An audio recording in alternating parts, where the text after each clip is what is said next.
estos momentos, mientras tú ves este video, nuevas revelaciones están sacudiendo los cimientos de la dinastía de los Castro. Documentos filtrados, testimonios exclusivos, fotos nunca antes vistas. Esta información no viene de rumores o especulaciones, viene directamente del testimonio de Kendry Morales, uno de los peloteros cubanos más exitosos de las grandes ligas, quien presenció con sus propios ojos cómo el hijo de Fidel Castro vivía como un millonario, mientras los atletas cubanos sobrevivían con migajas. Pero Tony no es solo un hijo mimado que vivía de lujos. Es el arquitecto de un sistema de explotación que ha convertido el talento deportivo cubano en una máquina de generar dinero para la familia Castro. Un sistema donde él se queda con los contratos millonarios mientras los atletas reciben una fracción miserable de lo que realmente valen. Mi nombre es Darwin Santana y este es tu canal de YouTube y nuestras plataformas El Mundo de Darwin. Lo que vas a escuchar en los próximos minutos son revelaciones que van a cambiar para siempre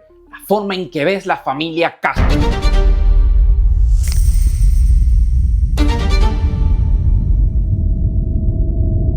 Entender la magnitud de la corrupción de Antonio Castro, primero tenemos que hablar de algo que el régimen cubano ha mantenido en secreto durante décadas: el verdadero número de hijos de Fidel Castro. Porque la narrativa oficial habla de algunos hijos conocidos, pero la realidad es que Fidel Castro tuvo una descendencia mucho más extensa y mucho más secreta. Fidel Castro se casó en 2 ocasiones a lo largo de su vida y mantuvo numerosos romances extramatrimoniales. Oficialmente, tuvo 6 hijos, aunque se le atribuyen varios más. Algunos tuvieron conflictos severos con su padre, otros no fueron reconocidos como hijos, y la mayoría viven disfrutando de los lujos que él les dejó. Según las investigaciones más exhaustivas realizadas por la periodista Anne-Louise Bardache en su libro Without Fidel, publicado en el 2009, Fidel Castro tuvo al menos 11 hijos. 11 hijos de los cuales la mayoría del mundo no sabe nada. 11 herederos de una fortuna construida sobre el sufrimiento del pueblo cubano. Los hijos más conocidos son los 5 que tuvo con Dalia Soto del Valle: Alexis, Alexander, Antonio Alejandro y Ángel. Todos con los nombres que comienzan con la letra A, como si fuera una marca registrada de la dinastía Castro. Pero también está Lina Fernández, la hija rebelde, que huyó de Cuba en 1993 disfrazada con un pasaporte falso, que desde Miami se convirtió en una de las críticas más feroces del régimen de su padre. Primer regalo. El régimen prefiere mantener en las sombras. Francisca Pupa, una maestra que vive en Miami y que habría tenido con una mujer llamada Misela Cardoso.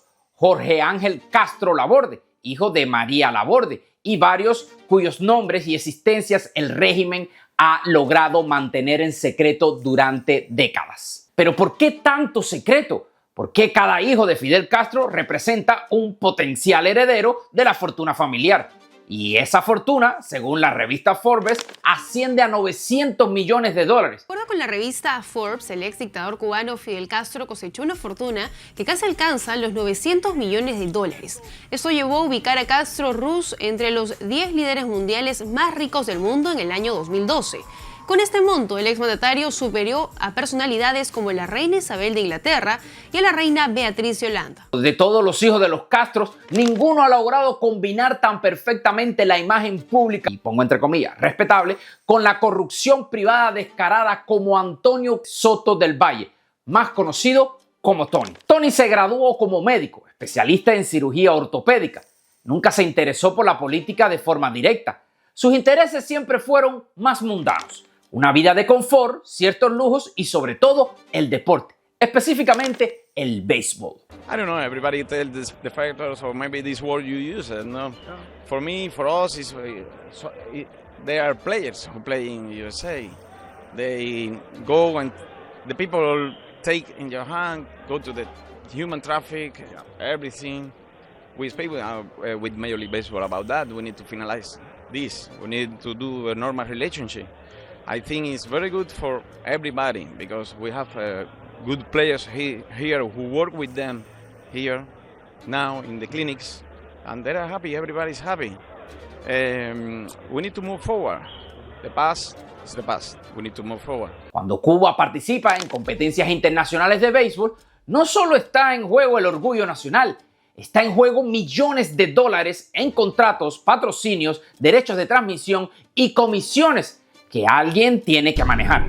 Y ese alguien, durante años, fue Antonio Castro, el hijo del dictador que se convirtió en el intermediario entre el talento cubano y el dinero internacional, que decidía quién viajaba, quién jugaba, quién recibía oportunidades y sobre todo, quién se quedaba con el dinero. Pero Tony Castro se convirtió también en el vicepresidente de la Federación Internacional de Béisbol Amateur, una posición que le dio influencia global sobre el deporte que más dinero mueve en el mundo después del fútbol. Y usó ese poder para enriquecerse de una manera que habría hecho sentir orgulloso al dictador de su padre. Tony Castro siempre ha sido una debilidad conocida, las mujeres. Y esa debilidad lo llevó a cometer uno de los errores más estúpidos de su vida. En el 2006, Luis Domínguez, un periodista y activista cubano anticastrista, le tendió una trampa perfecta. Domínguez consiguió un correo electrónico y se hizo pasar por una mujer llamada Claudia. Durante meses, Tony Castro le envió fotos personales a la supuesta Claudia y le contó detalles íntimos de su vida y de lujos. Le habló de sus viajes alrededor del mundo, de su constante codeo con líderes mundiales, de sus vínculos cercanos con celebridades internacionales. En uno de esos correos electrónicos, Tony Castro se jactó de haberse sacado fotos con Lionel Messi durante los Juegos Olímpicos de Pekín en el 2008. En otra, presumió de su manejo de distintos idiomas, hablando inglés, francés, italiano, con fluidez. También alardeó de sus innovaciones tecnológicas y con su celular BlackBerry y su laptop Mac, que en ese momento eran novedades exclusivas del mercado. Pero lo más revelador de esos correos fue cuando Tony Castro describió su verdadero estilo de vida: alquileres millonarios de múltiples yates para invitar amigos, hospedajes en hoteles donde la habitación no bajaba de los 1.000 euros por noche. Pero el escándalo más grande de Tony Castro ocurrió en el 2015, cuando paparazzis turcos lo encontraron fraganti durante unas vacaciones que revelaron la magnitud obscena de su riqueza. Antonio había reservado 5 suites de lujos en el Hotel 5 Estrellas de Bodrum, Turquía, con una comitiva de 12 acompañantes, 5 suites en uno de los hoteles más caros del mundo, en plena temporada alta, con todos los gastos pagados. Cuando los fotógrafos turcos intentaron documentar estas vacaciones millonarias, fueron sacados a empujones por los custodios, es decir, los guardaespaldas de Tony Castro. Pero algunas imágenes lograron salir y fueron subidas a YouTube, mostrando al hijo de Fidel Castro viviendo como un jeque árabe, mientras el pueblo cubano sufría una de las crisis económicas más severas de su historia. Después del altercado con fotógrafos que protagonizaron sus guardaespaldas el miércoles pasado, donde hirieron a uno de ellos, ahora se le ha visto al hijo menor de Fidel Castro en el complejo turístico turco de Bodrum, donde se le puede ver disfrutando de sus vacaciones. La prensa del corazón turca se ha hecho eco de la polémica, publicando fotos que recuerdan el viaje donde llegó a la isla griega de Mykonos en un yate de 50 metros y agrega que se alojó en el hotel más caro del complejo turístico, donde reservó 5 suites.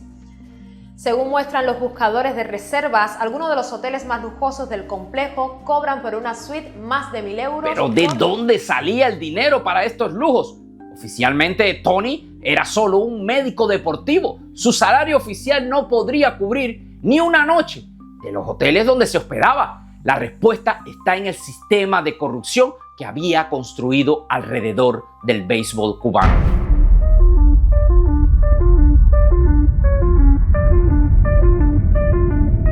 Según investigaciones independientes, Tony Castro recibía comisiones secretas de todos los contratos internacionales relacionados con el béisbol cubano.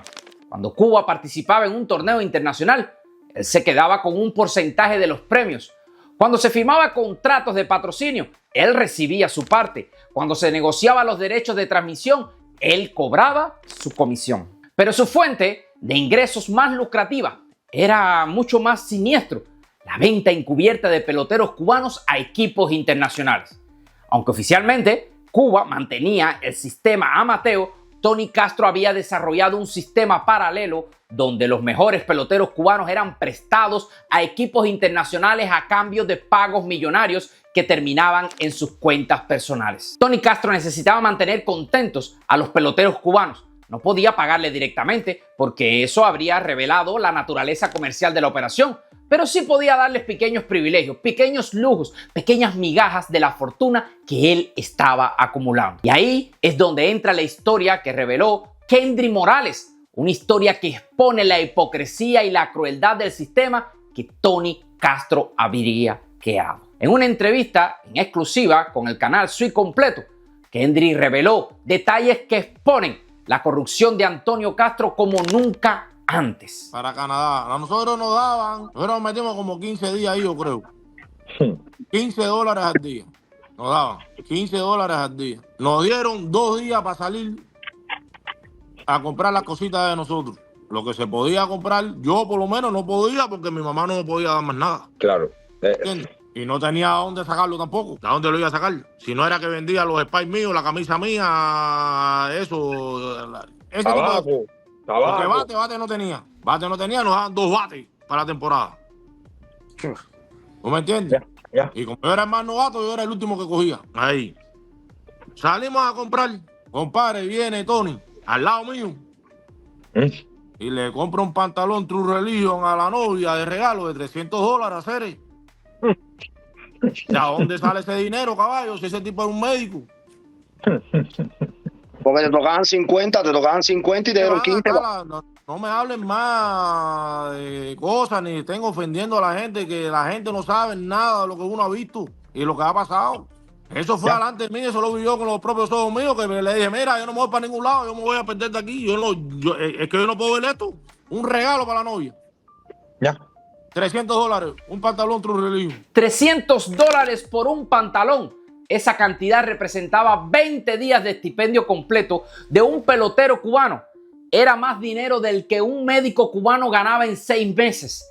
Era más de lo que una familia cubana promedio veía en todo un año. Para Antonio Castro, $300 era lo que gastaba sin pensarlo en un regalo casual para su novia de turno. Kendry Morales subrayó que este hecho no fue aislado, sino parte de una realidad sistemática de privilegios y lujos reservados a los allegados al poder, mientras la mayoría de los atletas y ciudadanos vivían con salarios miserables y acceso limitado a bienes básicos. Pero la revelación de Kendry Morales va más allá del escándalo del pantalón de $300. También expuso el ambiente politizado y represivo en el que vivían los atletas dentro de la selección nacional cubana. Una unidad militar, ¿oíste?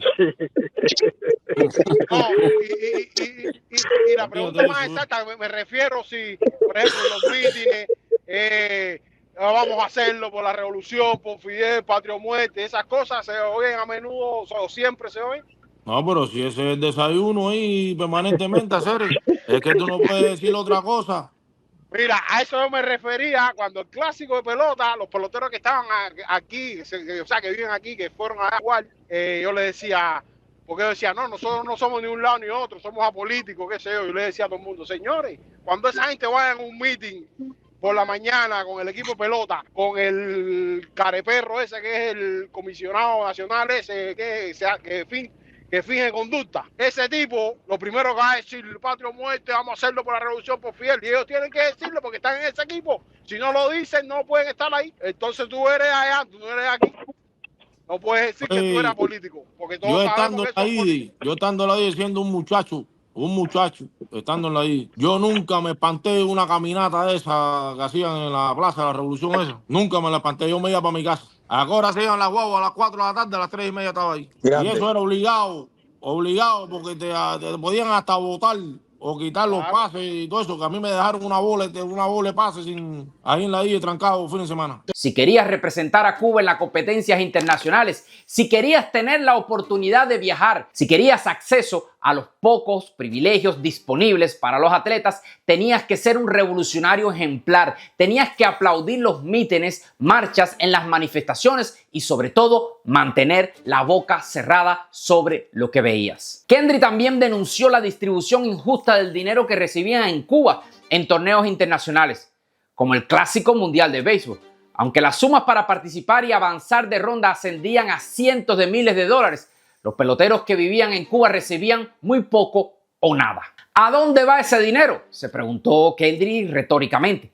Los peloteros no lo ven. Las familias no lo ven, el pueblo cubano no lo ve, pero alguien se lo está quedando. Y ese alguien, según múltiples fuentes, era principalmente Antonio Castro y su red de intermediarios corruptos. Los atletas ponían el talento, el esfuerzo, el sacrificio y arriesgaban su vida, pero quienes los disfrutaban de los beneficios económicos eran los hijos de los dictadores. El testimonio de Kendry Morales se suma a una larga lista de denuncias de deportistas cubanos que han abandonado la isla alegando injusticias económicas, falta de libertades, el uso político de deporte. Para Kendry, su salida fue inevitable. No podía seguir siendo cómplice de un sistema que explotaba su talento para enriquecer a los hijos de los dictadores. Su relato expone una cara poco visible del béisbol cubano, un sistema en el que la excelencia deportiva no garantiza un trato justo y en donde el éxito está atravesando por lealtades políticas y cercanías al poder. Las revelaciones sobre Antonio Castro y su sistema de explotación deportiva nos lleva a una conclusión inevitable.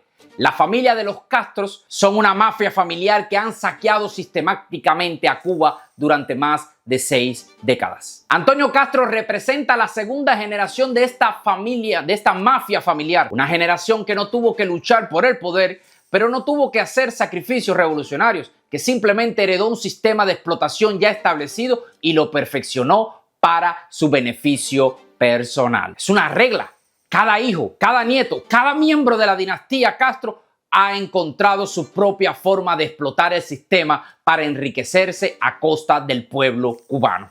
Es un sistema perfecto de explotación familiar donde cada miembro de la dinastía tiene su área de especialización, su fuente de ingresos, su forma particular de robar al pueblo cubano.